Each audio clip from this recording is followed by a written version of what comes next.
Question.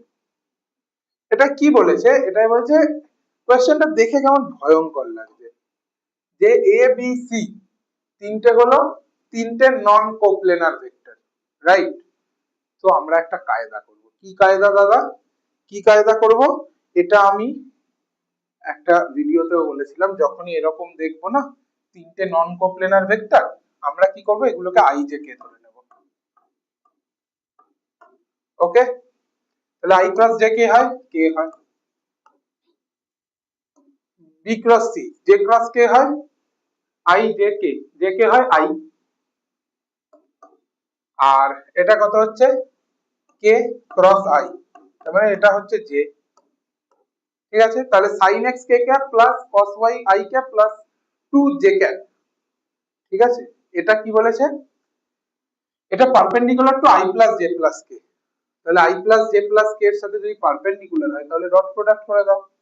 তাহলে কত হবে? sin x plus cos y plus 2 is equals to 0। তাহলে sin x কত প্লাস cos y কত? -2। দেখো কোশ্চেনটা যদি আমরা এইটা না ভাবতাম, আমাদের অনেক কিছু ভাবতে হতো। আমরা যে এটা করলাম, কোশ্চেন অনেক শর্টে হয়ে গেল। ঠিক আছে, তো এই জিনিসগুলো কম্পিটিটিভে দরকার, এগুলোর জন্যই জাস্ট স্টাডিজ একাডেমিতে আসতে হবে বারবার। ঠিক আছে, যদি দুটো সাইন কসের যোগফল -2 হয়, তাহলে প্রত্যেকটার ভ্যালু কত হবে? -1। কেন দাদা -1 হবে? কারণ একটা যদি বেশি ছোট হয় সেটা তো পসিবল না, -1 টু +1 এর ভ্যালু আছে। তাহলে এবার চেক করব আমরা x y কত কত হতে পারে। কিভাবে করতে পারি? দুটোই -1 হতে হবে। তাহলে আমরা এবার ভ্যালু গুলো বার করব। এটা কত হবে? x টা হবে 4n - 1 π/2।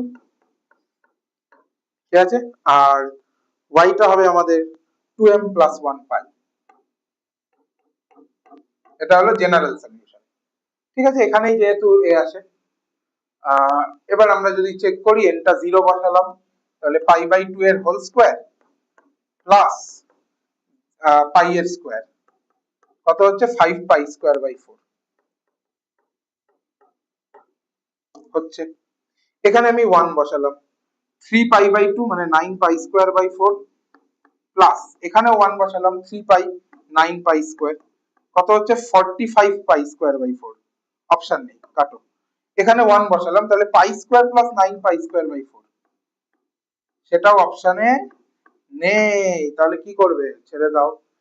এখানে আমি 0 বসালাম, তাহলে π²/4 প্লাস এখানে আমি কত বসাতে পারি? 1 বসালাম, 9π²। ওকে, তাহলে কত হলো? 37π²/4। এই অপশনটা হলো। তো এইভাবে আমরা চেক করতে পারি কোন কোন অপশন হবে, রাইট?